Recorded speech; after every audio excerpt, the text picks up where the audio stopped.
আসসালামু আলাইকুম শিক্ষার্থীরা, কি অবস্থা সকলের? আশা করি ভালো। বরাবরের মতো আজকেও হাজির হয়েছে অর্থনীতি প্রথম পত্রের দ্বিতীয় অধ্যায় নিয়ে। তোমরাও সকলেই অবগত আছো যে এর আগে আমরা সূচি থেকে চাহিদা রেখা, অপেক্ষক থেকে চাহিদা রেখা এবং কাল্পনিক চাহিদা রেখা আমরা কিন্তু ধারাবাহিকভাবে ক্লাস নিয়েছি এবং এখন আমরা ধারাবাহিকভাবে আলোচনা করতে যাচ্ছি যোগান অথবা সাপ্লাই নিয়ে। এখন আমরা আজকে আলোচনা করব যোগান, যাকে ইংলিশে বলা হয় কি সাপ্লাই। এখন বন্ধুরা, যোগান বা সাপ্লাই জানার আগে আমাদের জানতে হবে যোগানটা কি বা যোগানটা কাকে বলে। ওকে, এখন দেখো ইংরেজি সাপ্লাই যাকে আমরা কি বলতেছি বন্ধুরা, যোগান। এই যোগানটা বোঝার আগে তুমি নিজেকে কল্পনা করো যে তুমি একজন উৎপাদনকারী প্রতিষ্ঠান বা তুমি একজন ব্যবসায়ী বা উৎপাদনকারী প্রতিষ্ঠান। এখন আমি মনে করলাম তুমি একজন ব্যবসায়ী, তোমার কাছে কোনো একটা প্রোডাক্ট বা আলু, মনে করো যে আলু আছে কত কেজি, 100 কেজি আলু তোমার কাছে আছে। ওকে, কত কেজি বন্ধুরা, 100 কেজি। কিন্তু তুমি বিক্রি করতে ইচ্ছা করতে চাইতেছো যে কত কেজি, তুমি 100 কেজি বিক্রি করবা না, তুমি বিক্রি করতে চাইতেছো মেবি 70 কেজি। ওকে, তাহলে দেখো তুমি আলু আছে তোমার কাছে 100 কেজি, তুমি কিন্তু বিক্রি করতে চাইছো কত কেজি, 70 কেজি। তাহলে বন্ধুরা তোমার যোগান হবে কত, 70 কেজি। 100 কেজি কিন্তু তোমার যোগান হবে না। তাহলে বুঝলাম কি বন্ধুরা, তোমার কাছে যত প্রোডাক্টই থাকুক না কেন, তুমি যে পরিমাণ দ্রব্য বা যে পরিমাণ দ্রব্য তুমি বিক্রি করতে চাইবা, সেই পরিমাণ দ্রব্যকে আমরা কি বলবো, যোগান বলবো। তাহলে যোগানের সংজ্ঞাটা কি দাঁড়ালো বন্ধুরা, আমরা লিখবো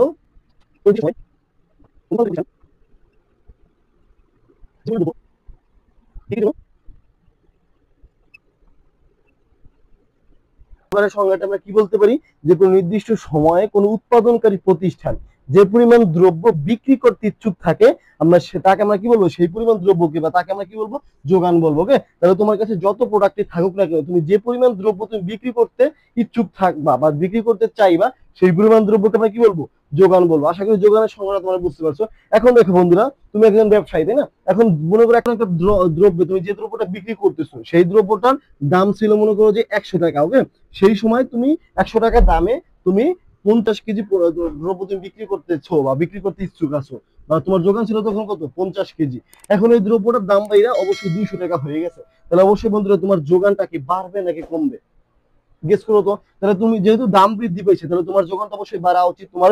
তখন কিন্তু তুমি কি করবে, তোমার প্রোডাক্টটাও বাড়াই দিবা। তাহলে তখন সেক্ষেত্রে তোমার 50 থেকে 70 হইতে পারে, বা আরো বেশিও হইতে পারে, তাই না? তাহলে আমরা দেখলাম কি, আবার যখন বন্ধুরা তোমার কোনো দাম কমে যাবে, তখন কিন্তু তুমি সেই ব্যবসা সেই প্রোডাক্টটা কিন্তু যখন দেখবা যে বাজারে চাহিদা কম বা দাম কমে গেছে দাম, তখন সে কিন্তু তুমি সেই প্রোডাক্টটা যোগানটা কিন্তু তোমার কমাই দিবা। তুমি কিন্তু তখন বেশি ওই ওই টাইপের দ্রব্য কিন্তু বেশি তুমি বিক্রি করতে চাইবা না। কিন্তু যখনই দাম বৃদ্ধি পেয়ে যাবে, তখনই কিন্তু তুমি কি করবা, বেশি বিক্রি করতে চাইবে, যেহেতু দাম বৃদ্ধি পেয়েছে, লাভ বেশি হবে। তো দেখো আমরা কি দেখলাম বন্ধুরা, যে দামের সাথে যোগানের তাহলে সম্পর্কটা কেমন, দামের সাথে যোগানের সম্পর্ক কেমন বন্ধুরা, সমমুখী সম্পর্ক।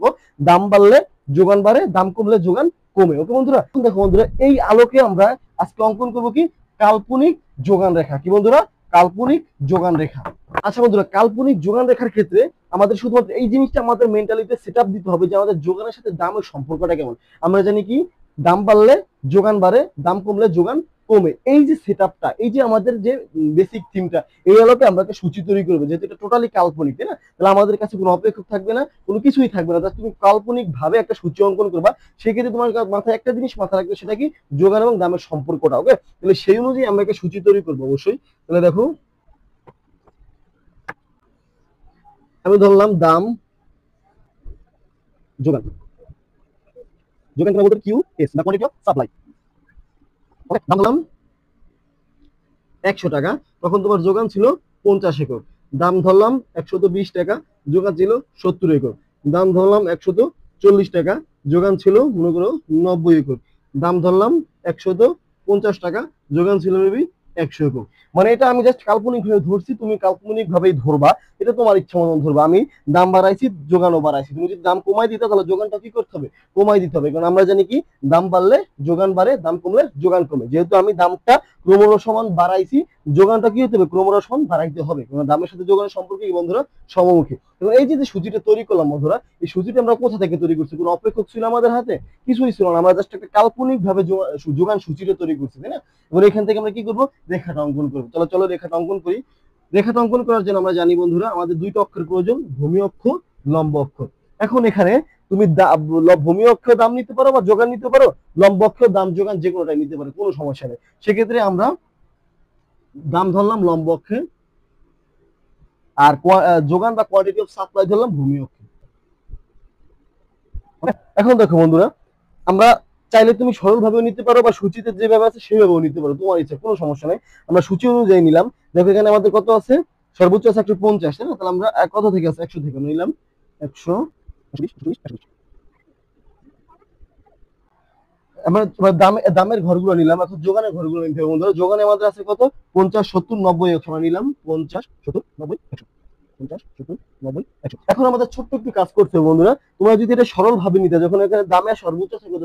150, তুমি যদি এভাবে নিতে 50, 100, 150, তাহলে তোমার এখানে কোনো কাজ ছিল না। কিন্তু আমরা কিভাবে নিচ্ছি বন্ধুরা? জিরো থেকে এই ঘরের মান কত আমাদের? 100। কিন্তু এই ঘর থেকে এই ঘরের মান কত আমাদের? 100 নাকি 20? শুধু 20 না, আমরা 120 থেকে 100 মাইনাস করলে কত থাকে আমাদের? শুধু 20 থাকে। সেক্ষেত্রে আমাদের প্রত্যেকটা ঘর কি সরল হইলো বন্ধুরা?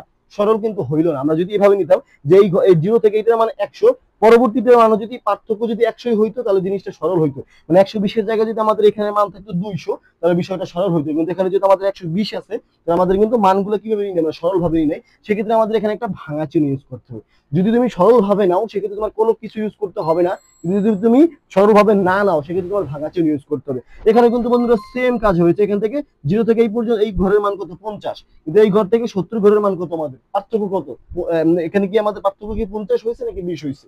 70 থেকে যদি 50 মাইনাস করি তাহলে কত হয় বন্ধুরা? 20। এই 70 এর জায়গায় যদি আমরা 100 লিখতাম সেক্ষেত্রে মানটা আমাদের সরল হইতো। কিন্তু এখানে যেহেতু মানটা সরল হয় নাই সেক্ষেত্রে আমরা এখানে একটা কি করবো? ভাঙা চিহ্ন ইউজ করবো। ওকে, এখন দেখো আমার সুই চিহ্ন দিয়ে জাস্ট যোগ করে দিই। দাম যখন 100 টাকা তখন আমাদের যোগান কত?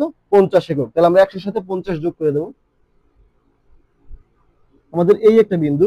দাম যখন 120 টাকা, যোগান তখন কত? 70 একক। তাহলে 120 এর সাথে আমরা 70 একক যুক্ত করে দেবো।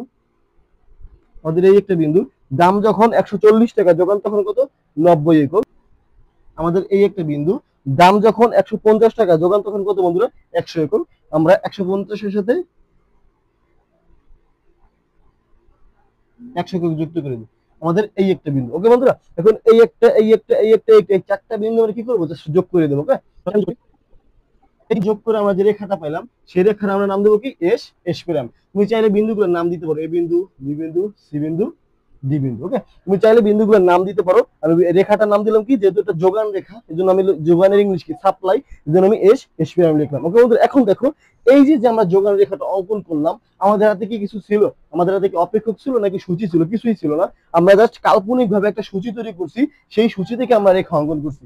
এটাকে আমরা বলবো কি? কাল্পনিক যোগান রেখা। আর একটা কথা মনে রাখবো বন্ধুরা, আমাদের যোগান রেখাটা সব সময় বাম থেকে ডান দিকে। এটা আমার হাতের বাম পাশ, এটা ডান পাশ।